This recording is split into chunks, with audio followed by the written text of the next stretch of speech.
el águila es el ave más poderosa de las aves que existen en la tierra. Y se dice que el águila es el ave más poderosa porque son capaces, las águilas, de emprender un vuelo casi aproximadamente los límites 7,000 metros sobre el nivel del mar. ¿Se imagina? Sus poderosas alas con musculaturas y de gran tamaño pueden mantenerse en vuelo más tiempo que cualquier otra ave. Por eso el águila ha sido una ave representativa para muchas cosas, para banderas, para escudos, para emblemas, para instituciones educativas y para otras cosas. El águila siempre ha sido un ejemplo como de fortaleza y de firmeza. Y en la iglesia, en la historia de la iglesia, el libro de San Juan ha sido representado por muchos con la imagen de un águila. Y usted dirá, ¿por qué el libro de San Juan? Bueno, precisamente haciendo referencia a la altitud de las verdades que enseña el libro de Juan. Muchos, en los primeros, lo que le llaman la iglesia primitiva, la iglesia antigua, representaba el evangelio de Juan con un águila. Porque encontramos en el libro de Juan, ahora que estaremos estudiándolo, encontraremos verdades profundas, siguiendo la analogía del águila, verdades altas, pero con una suavidad y claridad, ¿verdad?, que solo el Espíritu Santo, ¿verdad?, puede darnos. Así que ahora que entremos al Evangelio de Juan, le animo a que constantemente lo esté leyendo. Muchos han recomendado, ¿verdad?, este libro como primera lectura para nuevos creyentes. Yo sé que a veces cuando repartimos libritos en el evangelismo, repartimos San Juan y Romanos, ¿verdad? Porque son los evangelios que nos hablan más acerca de la persona de Jesús. Y los demás evangelios también hablan acerca de la persona de Jesús. Pero el evangelio de Juan es diferente. Para empezar, porque tiene otra estructura diferente a Mateo, Marcos y Lucas. El evangelio de Juan es 90% diferente a los demás. Los evangelios Mateo, Marcos y Lucas le llaman los evangelios sinópticos, porque son parecidos en contenido, en narrativa, en historias, pero el evangelio de Juan es diferente a ellos. Hay muchas diferencias. El evangelio de Juan no tiene ninguna parábola. El evangelio de Juan no tiene discursos acerca del futuro. No tiene relatos acerca de liberación de demonios. No tiene ningún relato acerca de sanidades de leprosos. En Juan no encontramos una lista de los 12 apóstoles. No encontramos la institución formal de la Santa Cena en el Evangelio de Juan. Fíjese, ni siquiera registra Juan el nacimiento de Jesús, el bautismo, la transfiguración, la tentación, ni la agonía en Getsemaní, ni la ascensión. Es diferente el Evangelio de Juan, porque el Evangelio de Juan, más que enfocarse en narrativa o en historia, como lo hacen Mateo, Marcos y Lucas, el Evangelio de Juan se centra más en discursos, en palabras ¿de quién? De nuestro Señor Jesucristo. La mayor parte del Evangelio de Juan es discurso. Su enfoque está en la persona de Jesucristo. Y si podemos encontrar un versículo clave para todo el libro, es capítulo 20, versículo 30 y 31. Juan, capítulo 20, versículo 30 y 31. Dice: hizo además Jesús muchas otras señales en presencia de sus discípulos, las cuales no están escritas en este libro. Pero estas, dice el versículo 31, se han escrito para que creáis que Jesús es el Cristo, el Hijo de Dios, y para que creyendo tengáis vida en su nombre. Este es el resumen del Evangelio de Juan. Este es el punto. Hay dos partes del propósito. Uno es como apologético, de convencer. Dice que creáis que Jesús es el Cristo. Es persuasivo, te quiere convencer a través de evidencia que Jesús es el Cristo. Y la segunda parte es evangelística. Dice, y para que creyendo, dice el 31, tengáis vida en su nombre. Así que indudablemente el tema del Evangelio de Juan es recordarnos que tenemos un Salvador que es Dios hecho hombre. Dios hecho hombre. La encarnación del Hijo de Dios. Y lo importante no solo es conocer estas verdades, sino creer en Jesucristo. Así que usted va a encontrar casi alrededor de las 100 veces la palabra creer en todo el Evangelio de Juan. Esto es más del doble de lo que usted encuentra en los otros evangelios. Juan quiere que tú conozcas a Jesucristo y quiere que creas en Él. Así que cuando comencemos a leer, pensemos en este enfoque que el Evangelio tiene para nosotros. Y note la introducción. Hoy vamos a ver los primeros 18 versículos de este Evangelio. Y desde que inicia, usted se va a dar cuenta que es diferente a los otros evangelios. Pero no por ser diferente es menos importante. Al contrario, complementa muchas de las historias que encontramos en los evangelios sinópticos. Dice el primer versículo del Evangelio de Juan: en el principio era el Verbo, y el Verbo era con Dios, y el Verbo era Dios. No empieza con una genealogía, no empieza con narrativa, inicia con una expresión, algunos lo han llamado como poética, acerca de Jesucristo. Y usted dirá, ¿por qué un evangelio tiene que ser diferente a los demás? Bueno, hermanos, hoy en día vivimos en un tiempo donde los hombres y las personas, ¿verdad?, quieren saber cosas nuevas. Hay mucha información en los medios, hay muchos medios masivos de comunicación. Hay mucha información, mucha tecnología más que antes. Hay conocimiento de muchísimas cosas. Pero ¿sabe? Hay un conocimiento que escasea hoy en día. ¿Sabe qué es? El conocimiento de Dios. Y el Evangelio de Juan está aquí para decirnos que nosotros necesitamos conocer a ese Dios. ¿Cómo conocemos a ese Dios? Bueno, para conocer a Dios, Dios se ha revelado a través de la persona de Jesús. El hombre no puede conocer directamente a Dios si no es por medio de Jesucristo. Así que el Evangelio de Juan tiene ese enfoque, nos va a describir una y otra vez cómo es Jesús. ¿Cómo es Jesús para nosotros? Y el valor que tiene. Así que esta mañana iniciaremos con el primer punto. Vamos a tomar 3 puntos esta mañana. ¿Qué aspecto de la vida de Jesús yo debo conocer? Bueno, inicia en estos 18 versículos con 3 aspectos que yo debo conocer acerca de Jesús, si es que quiero conocer a Dios. La primera parte que yo debo conocer acerca de Jesús es su naturaleza. Yo debo conocer la naturaleza de Jesús. Dice, en el principio era el Verbo. ¿Sabe? Empieza haciendo referencia al principio, pero no al principio de la vida de Jesús en la tierra. ¿A qué versículo le recuerda? Génesis, en el principio creó Dios. ¿Sabe? Es precisamente esto lo que nos quiere hacer pensar. Era el Verbo. Y ahora Juan usa esta palabra, verbo. Usted dirá, ¿por qué verbo? Otras versiones dicen palabra.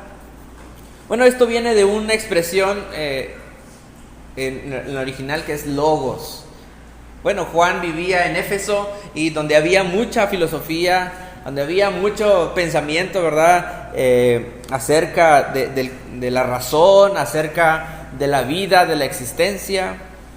Y ellos usaban la palabra logos para referirse a la sabiduría, para referirse a la razón. Así como hoy en día hay muchos que quieren filosofar, ¿verdad? Bueno, Juan conoce que este término es conocido en ese entonces. Y dice, mira, no es el logos no es una razón, no es una sabiduría abstracta. El logos es una persona. Y esa persona es Jesús. Él es la sabiduría. Él es la razón. Él es lo que tú y yo necesitamos conocer. ¿Cómo es este logos? ¿Cómo era? Dice, ¿él desde cuándo existía? Desde el principio, en el principio era el Verbo.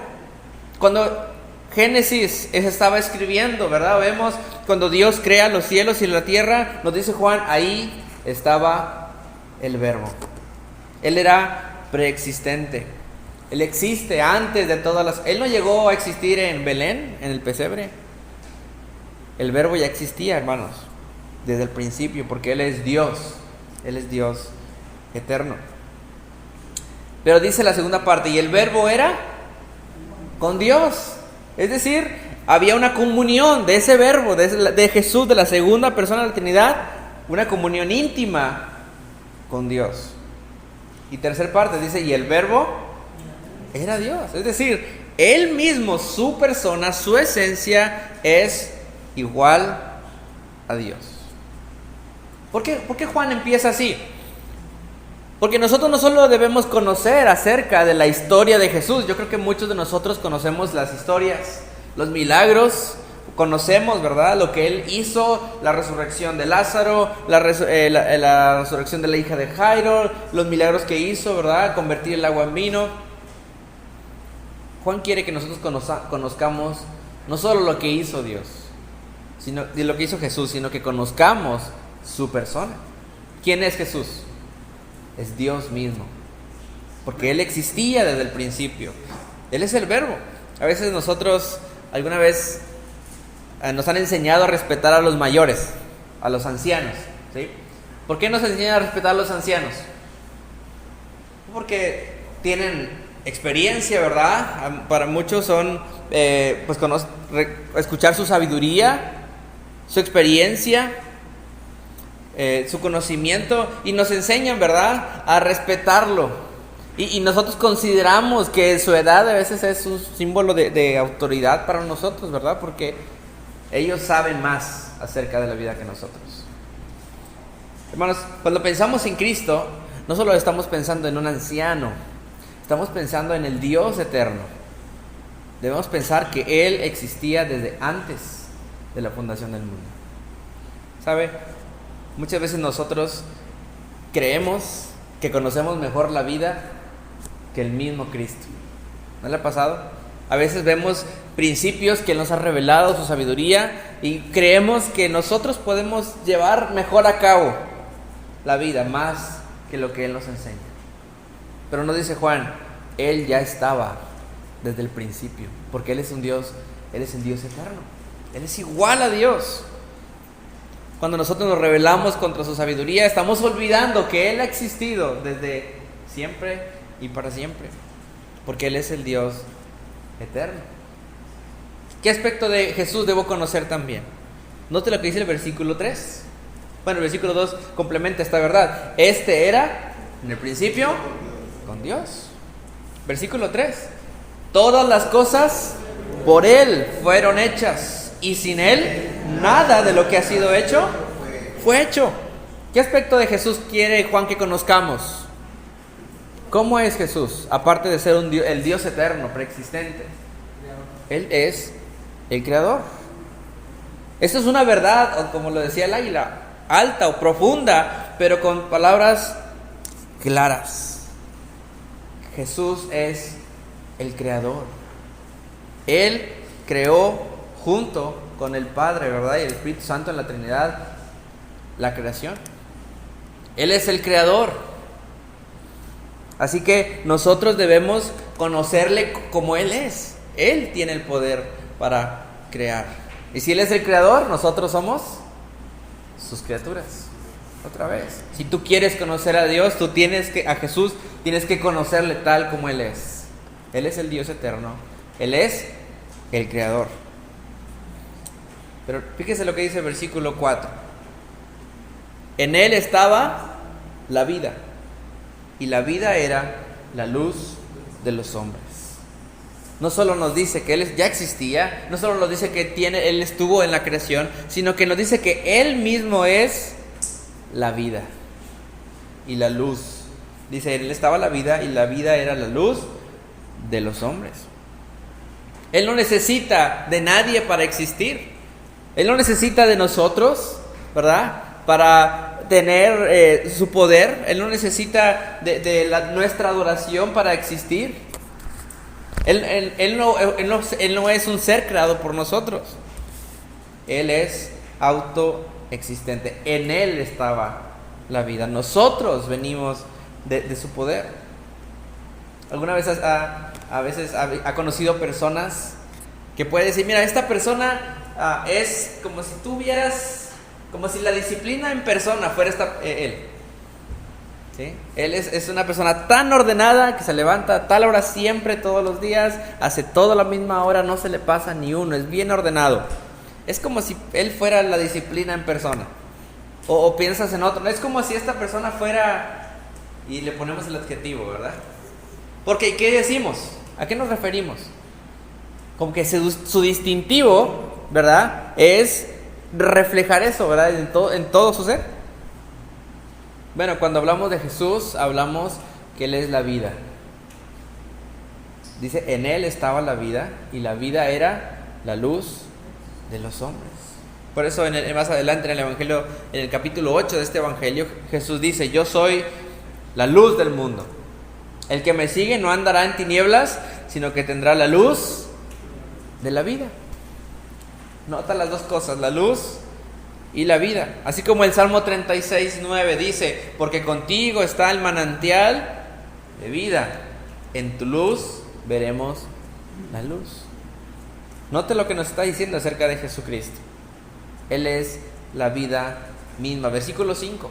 La luz en las tinieblas resplandece, y las tinieblas no prevalecieron contra ella.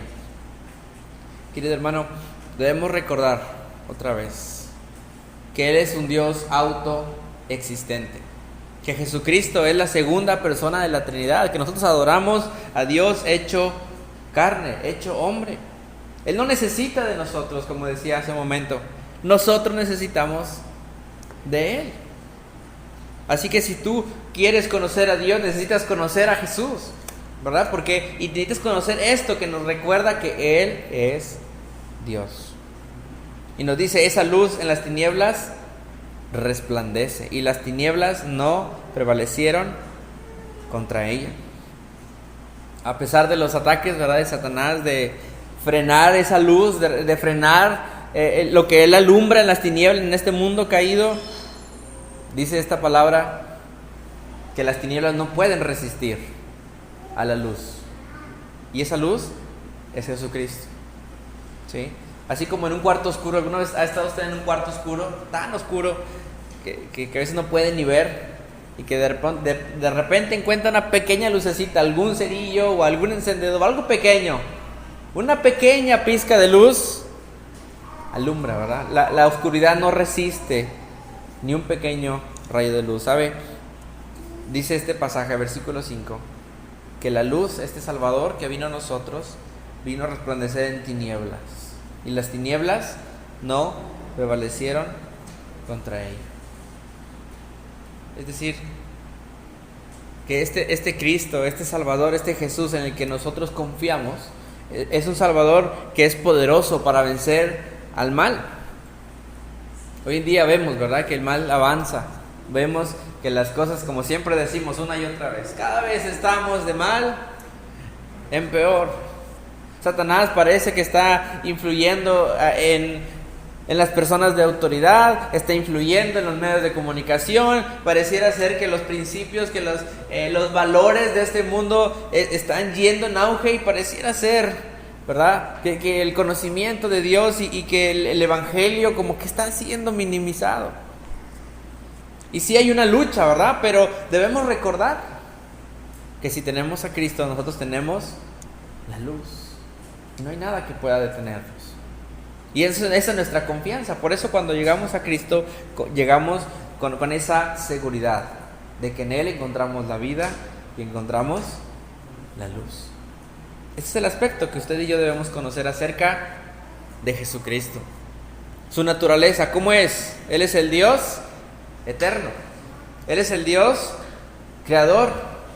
Y Él es el Dios que es autoexistente. Él es la vida misma. Nosotros, hay un pasaje que dice Hechos 17:28. En Él vivimos y nos movemos y somos. No podemos vivir, movernos sin ser, hermanos, su vida, porque Él siempre ha existido, Él siempre se ha movido, Él siempre ha sido. Cuando usted va ante Dios, usted va delante del Dios eterno. Él nunca deja de ser.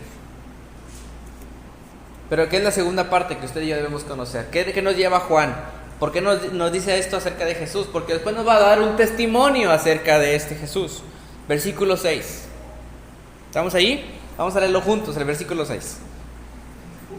Hubo un hombre enviado de Dios, el cual se llamaba Juan. Versículos 7 y 8. Este vino por testimonio para que diese testimonio de la luz, a fin de que todos creyesen por él. No era él la luz, sino para que diese testimonio de la luz. No solo debemos conocer a Jesús en su naturaleza, debemos conocer también su testimonio. Siempre que Jesús se revelaba, ¿verdad? Lo vamos a ver en el Evangelio.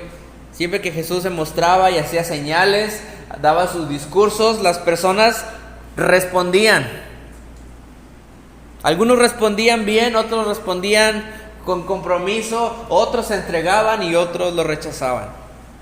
Siempre el ser humano va a responder a la revelación de Dios. Miren el capítulo 7 de este mismo libro, 7 de Juan, miren, vamos a leerlo ahí, 7 versículo 12.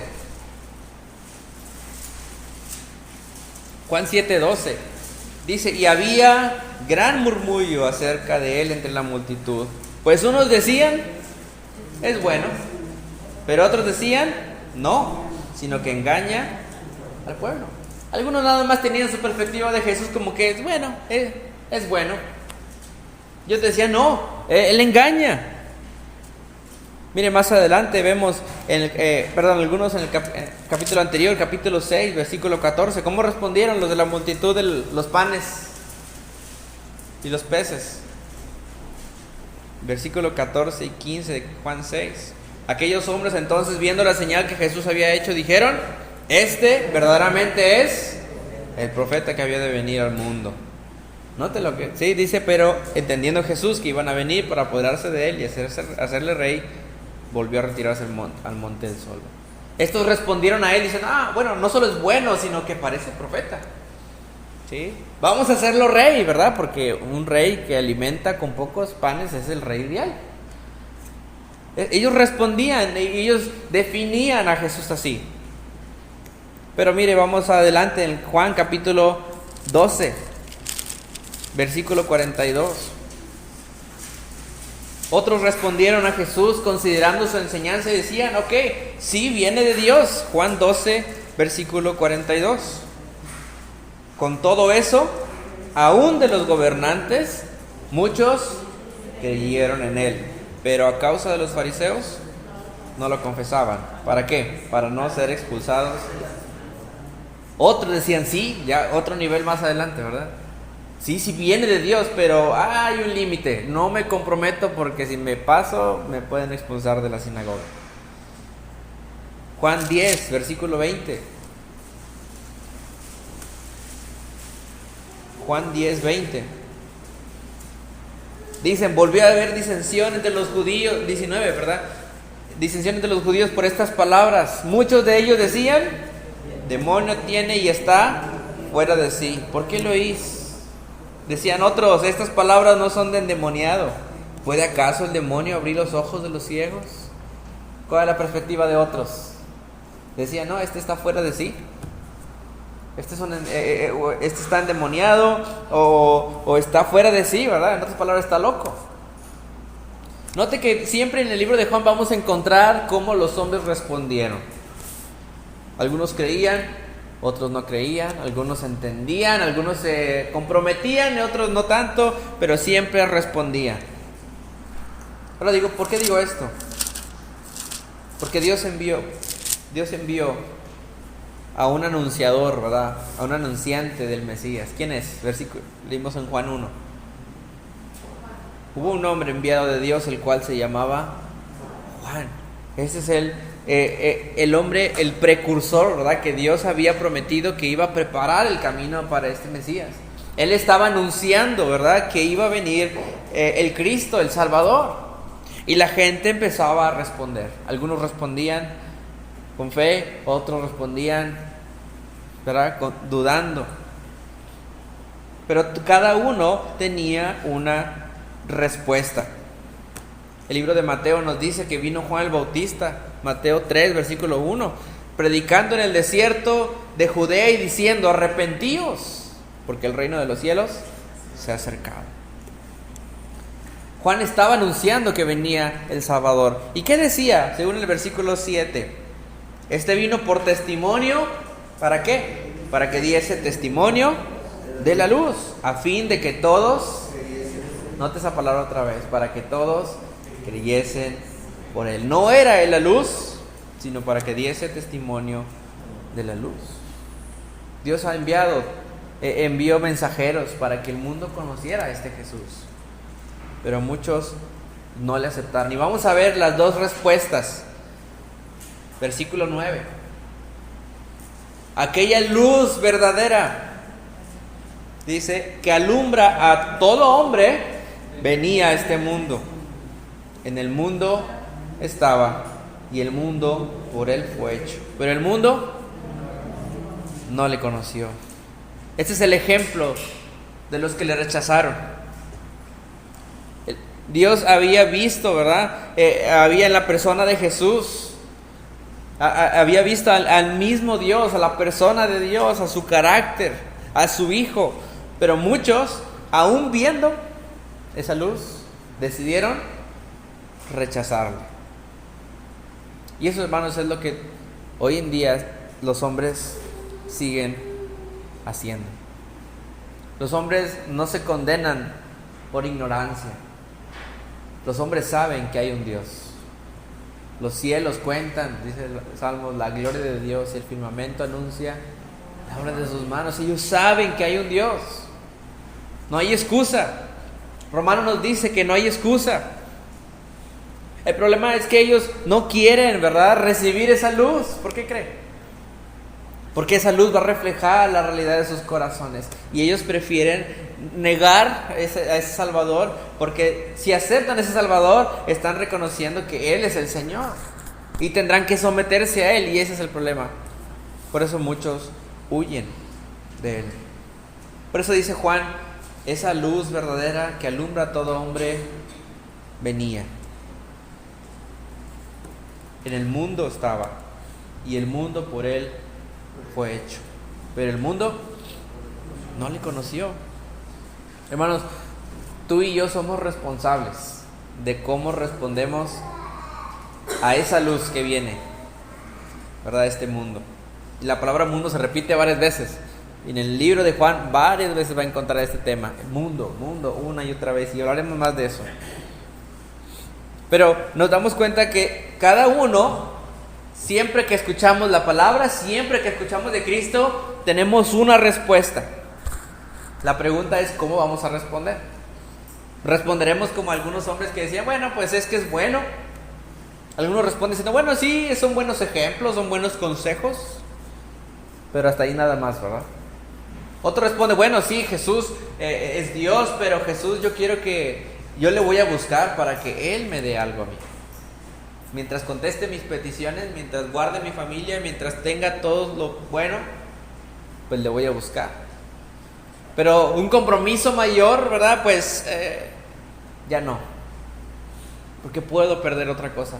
Cada uno, hermanos, estamos respondiendo a la revelación de Dios a través de Jesús. Incluso los que nunca responden. Porque a veces parece que hay personas que ni sí ni no, ¿verdad? Aún no hacer nada es hacer algo. El que no hace nada, ¿qué está haciendo? Está rechazando, ¿verdad?, la luz que vino a este mundo. Versículo 11. A lo suyo vino, y los suyos no le recibieron.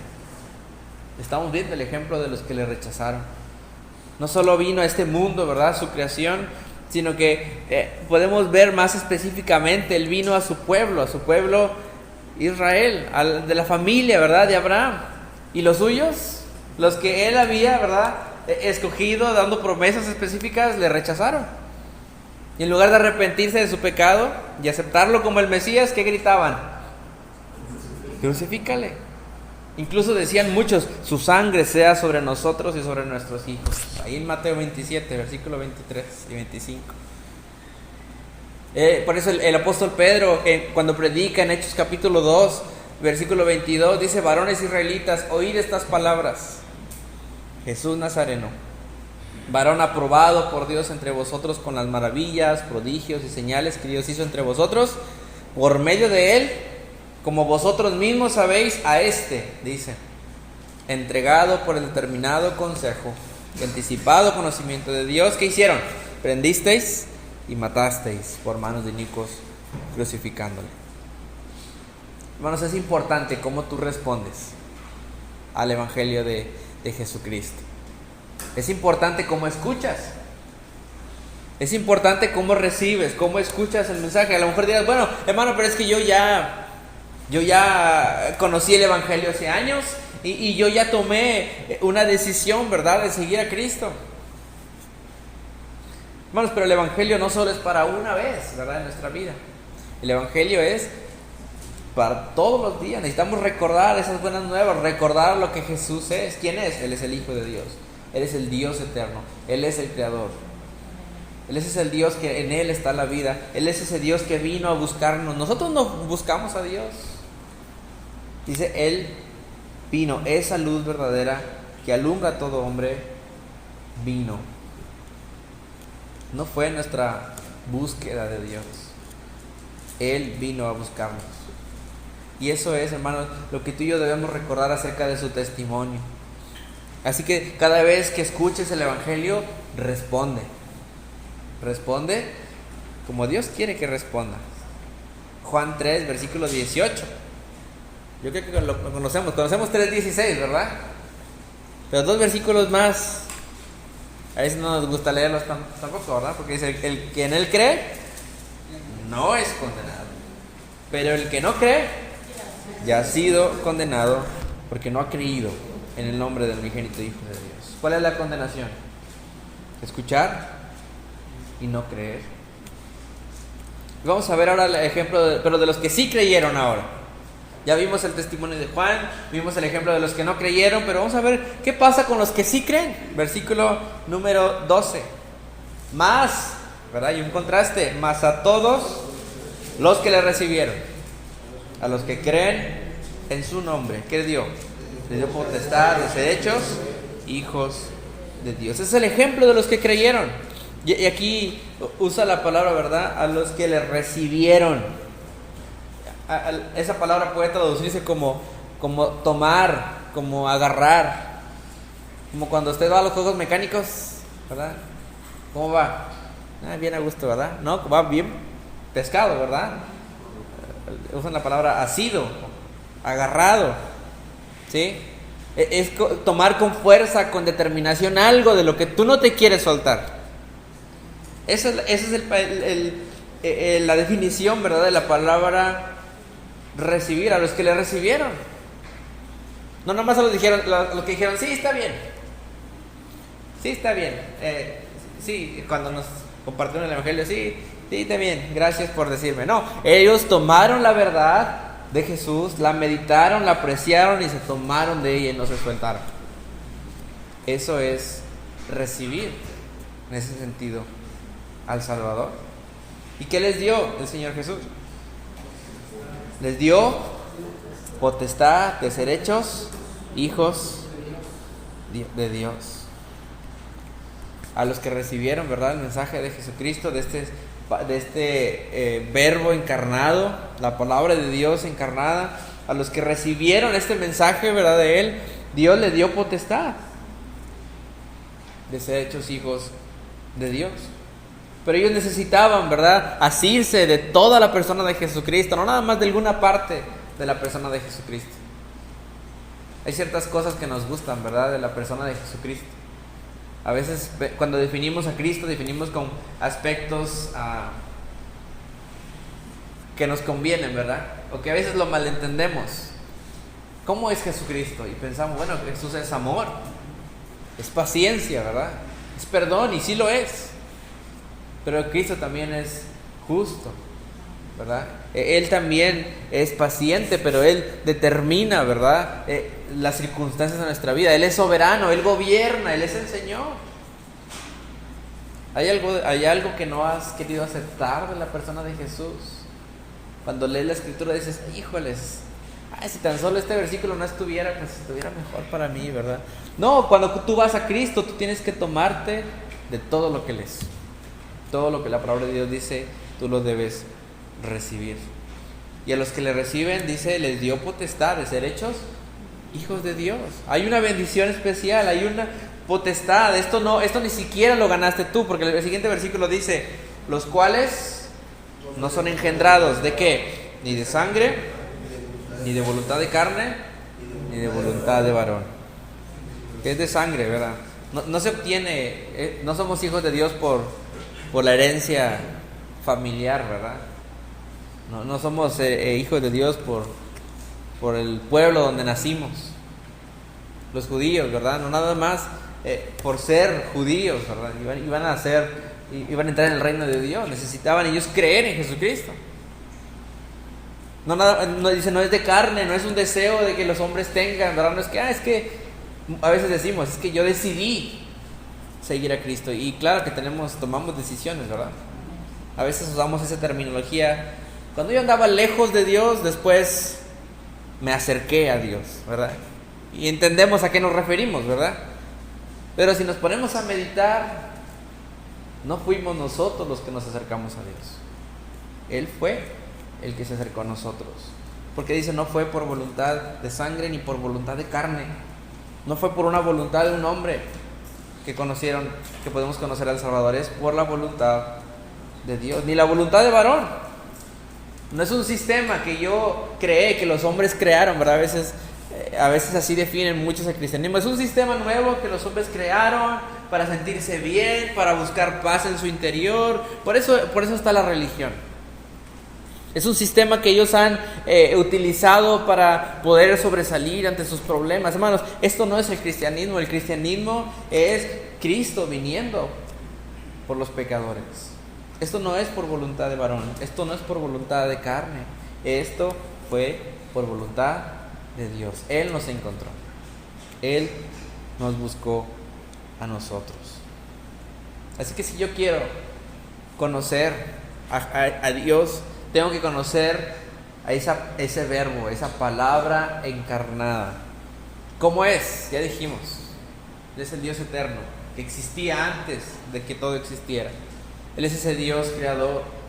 Es ese Dios que es la vida misma. Pero no solo debo conocer su naturaleza, también debo conocer su testimonio. Él ha sido anunciado. Yo debo escuchar su palabra. Si yo quiero conocer a Dios, yo debo prestar atención a lo que Él dice. Y eso es lo que vemos en su testimonio, en la segunda parte. Debo conocer su testimonio, pero el número 3, también debo conocer su gloria. Es el versículo 14.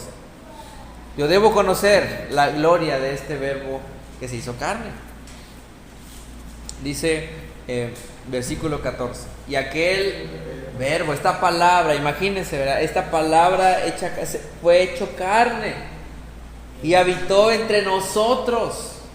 Bueno, dice, y vimos su gloria. Gloria como del unigénito del Padre, lleno de gracia y de verdad. Bueno, este es un acto glorioso. A veces lo pasamos por alto. Pero estas palabras nos recuerdan algo que realmente es sobresaliente.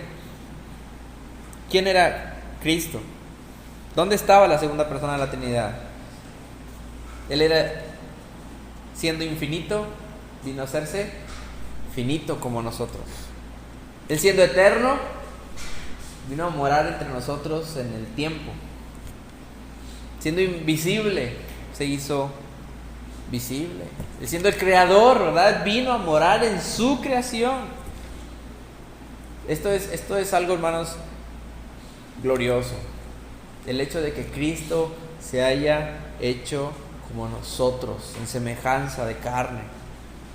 A veces, ¿has visto usted en la televisión o en internet algunas series donde los jefes se meten, ¿verdad?, a escondidas a sus empresas para ver cómo funcionan las cosas, ¿verdad? Y van ahí de incógnitos y como un cliente, ¿verdad? Y ven lo que hace la recepcionista, ven lo que se llama, ven los procesos, ¿verdad? Y nadie lo ve, ¿verdad? Y ven la realidad, en un sentido se meten entre los mortales, ¿verdad?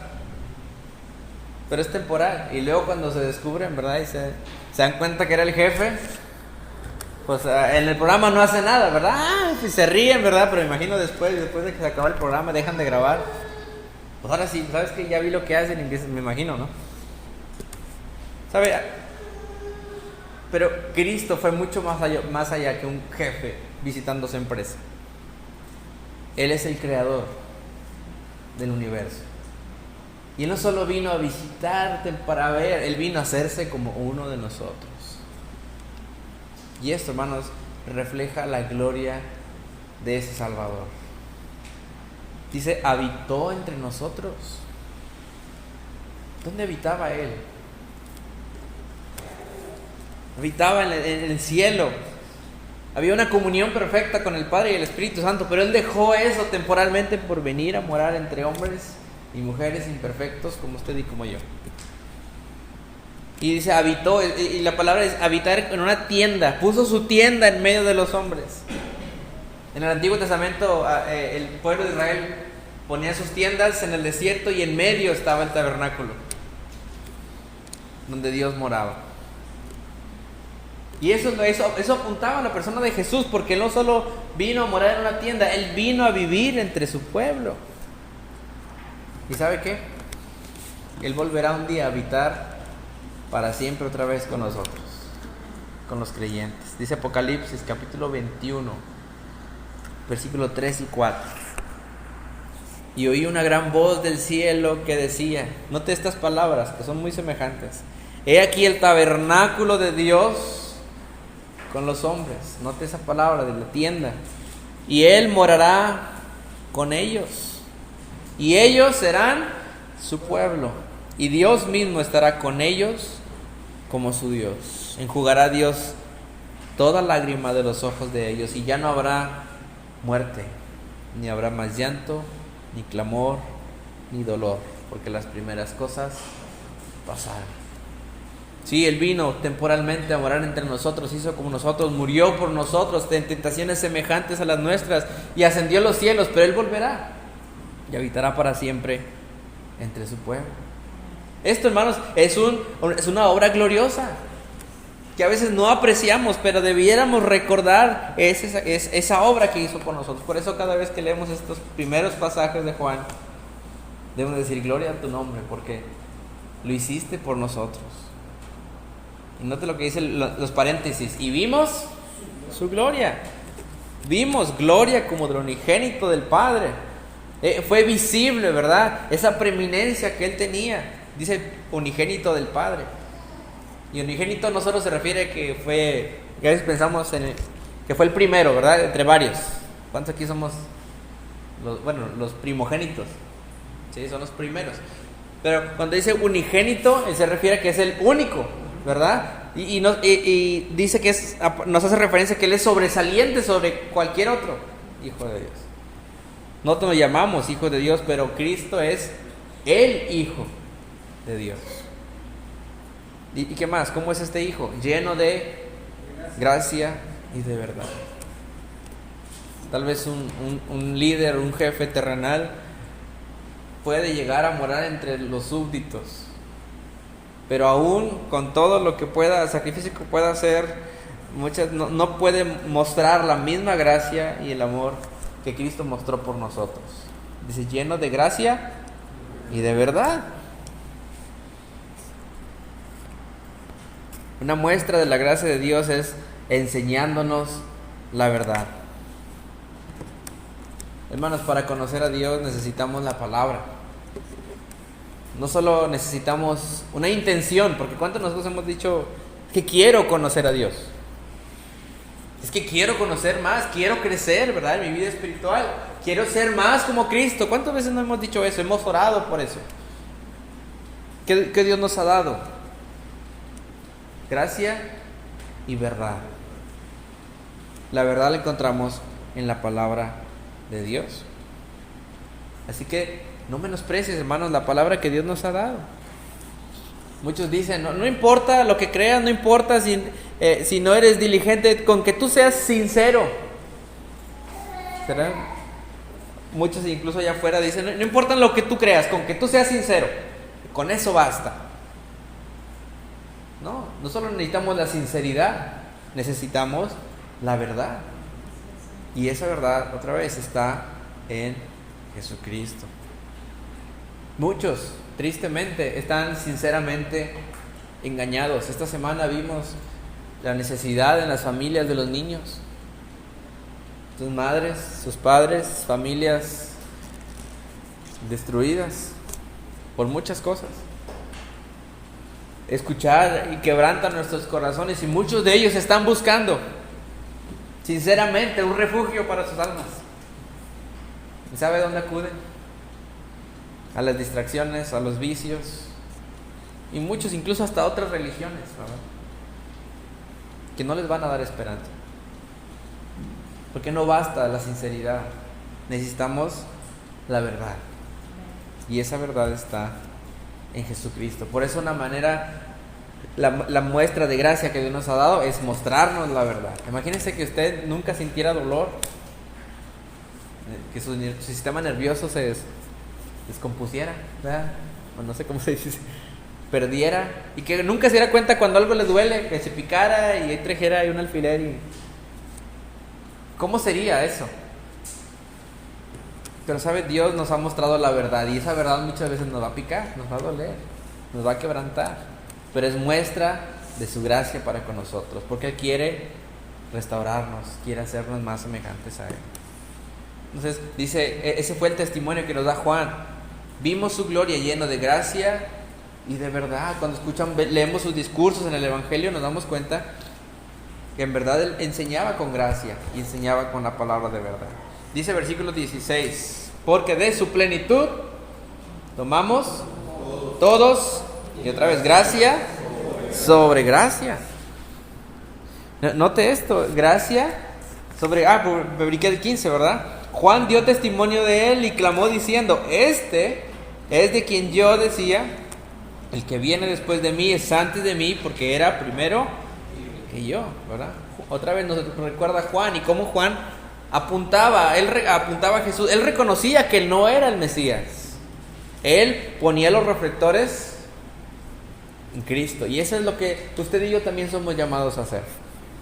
Cuando vemos las perfecciones de Cristo, nosotros no deberíamos gloriarnos. Ay, mira, cuánto sé yo de la palabra, cuán profundo entendimiento tengo de la teología o la cristología.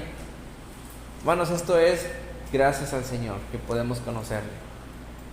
La gloria no es nuestra, es de Cristo. Dice, de su plenitud tomamos todos, y gracia sobre gracia. Su plenitud, hermanos, su persona es plena. Él provee todas las necesidades de su pueblo. No hay una necesidad que Él no pueda suplir. Y no solo estoy hablando de necesidades materiales. Él es suficiente para proveernos todo lo que necesitamos. Hay gracia sobre gracia.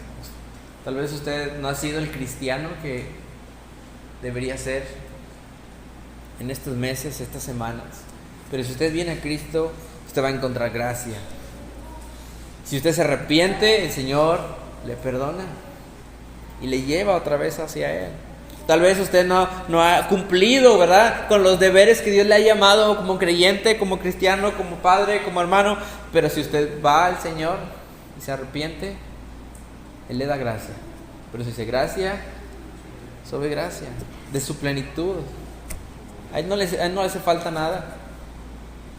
Él tiene un abastecimiento abundante e interminable de gracia para nosotros. ¿Sabe cómo una de las muestras de su gracia? A través de las tribulaciones, a través también de las necesidades. Son muestras de su gracia. Nos recuerda que en Él está la plenitud. A veces las tribulaciones y las necesidades nos hacen recordar que no podemos suplir nosotros mismos todo. que necesitamos de Él, de su plenitud. Dice, tomamos todos, y gracia sobre gracia. Versículo 17. Dice, pues la ley por medio de Moisés fue dada, pero la gracia y la verdad vinieron por medio de Jesucristo. Note, otra vez, estamos viendo lo maravilloso, lo glorioso de su obra.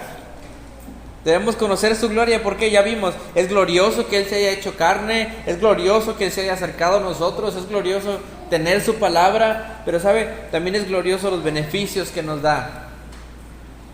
Nos habla de la ley, pues la ley por medio de Moisés fue dada, pero la gracia y la verdad vinieron por medio de Jesucristo. La ley, imagínense ustedes la ley, una ley local, la ley de tránsito. Si yo le preguntara, ¿es bueno tener la ley de tránsito?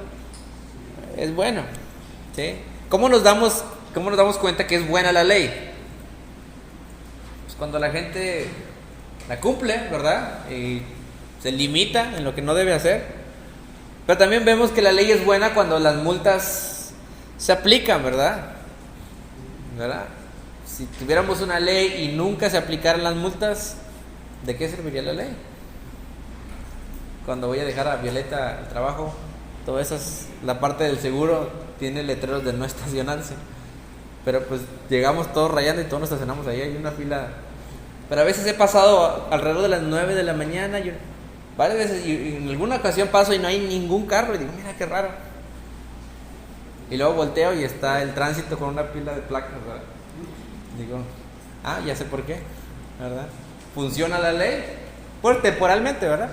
Porque aplicarse la multa se evita, ¿verdad? Se cumple el propósito. ¿Sabe? La ley dada por Dios era buena, porque ayudaba, fue un instrumento de Dios para enseñar al pueblo cómo servir a Dios de una manera justa y santa.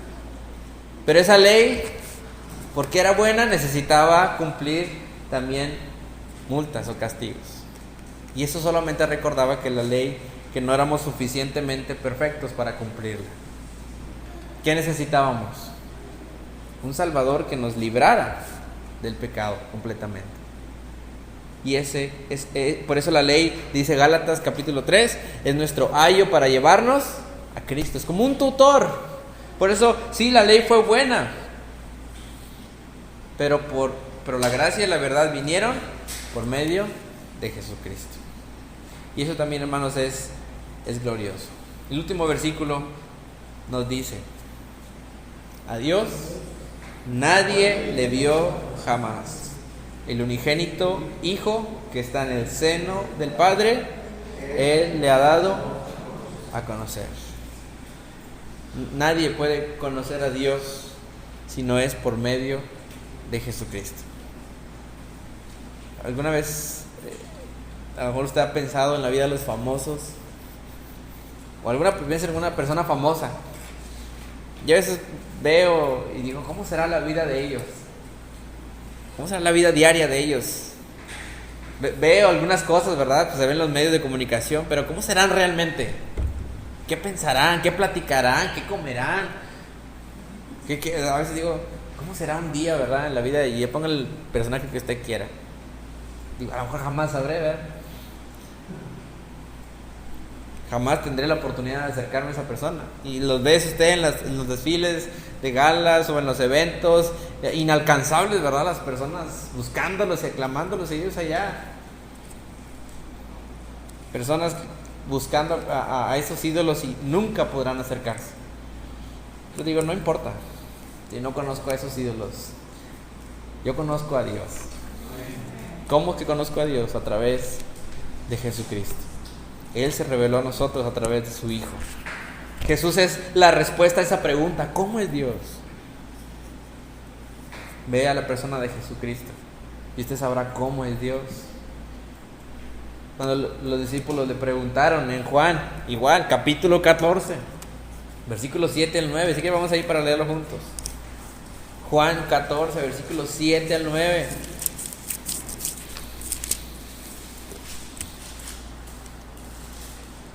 Dice, si me conocieseis también a mi Padre, conoceríais. Y desde ahora le conocéis y le habéis visto. Felipe le dijo: Señor, muéstranos al Padre y nos basta, ¿verdad? Felipe solamente era a través de la vista. Siempre el entendimiento era solamente físico de los apóstoles. Pero Jesús era algo más que solamente lo físico. Versículo 9, Jesús le dijo: tanto tiempo hace que estoy con vosotros y no me has conocido, Felipe. El que me ha visto a mí, ha visto al Padre. ¿Cómo pues dices tú, muéstranos al Padre? Bueno, Jesús es esa respuesta a la pregunta ¿cómo es Dios? ¿Cuáles son los beneficios que nos trae Jesucristo? Versículo que leíamos 18, Juan 1:18. A Dios nadie le vio jamás. Sí, ¿verdad? Con sus ojos. Pero el unigénito Hijo, que está en el seno del Padre, Él le ha dado a conocer. Y esa es la bendición más grande que usted y yo podemos tener. Sí, tal vez no conozco a ninguna persona famosa o inalcanzable que le llaman, pero conozco a Dios a través de Jesucristo, y eso es suficiente para nosotros. Y si eso es, hermanos, esa es la introducción del Evangelio de Juan. Por eso le digo, es como esa águila volando en las alturas, profundidades, verdades, pero de una manera clara. Y esto es la pura introducción. Más adelante veremos, ¿verdad?, otros discursos, pero es el puro prólogo que le llaman del Evangelio. Y habla de esta manera poética. Más adelante tendrá otro tipo de lectura. Pero le animo a que esté leyendo el Evangelio de Juan y se dé cuenta que lo que usted y yo necesitamos es conocer más a Cristo, para conocer más a nuestro Dios. ¿Le parece si oramos? Y así terminamos esta mañana. Padre, te damos gracias por el tiempo que nos das, porque podemos hoy introducir, Señor, el estudio de este libro, este Evangelio que tú nos has dado, Padre, que muchos conocemos, tal vez hemos leído, pero ayúdanos, Señor, a meditar otra vez en estas verdades. Queremos recordar cómo eres tú, cómo es tu naturaleza, Señor. Eres ese Dios preexistente, ese Dios creador, ese Dios autosuficiente. Eres ese Dios que se ha revelado a través de tu Hijo, Señor, que diste testimonio a través de tus mensajeros como Juan, y que muchos respondieron en fe y otros no respondieron, Señor. Pero ayúdanos hoy a responder correctamente, que no nos vayamos de aquí rechazando este mensaje, Señor, sino ayúdanos a gloriarnos, como la última parte de este pasaje nos hacía ver, gloriarnos, ver tu gloria, Señor, gloria como tu unigénito del Padre, lleno de gracia y de verdad. Ayúdanos a recordar la gracia que nos has dado en la persona de Jesucristo, y que al poder ir a ti, Señor, podamos nosotros encontrar esa plenitud que necesitamos. Perdónanos, Padre, por olvidar el valor que tú tienes, el valor quién eres, Señor. Permítenos hoy arrepentirnos y buscarte con fe y arrepentimiento. Oramos en el nombre de Jesucristo, tu Hijo. Amén.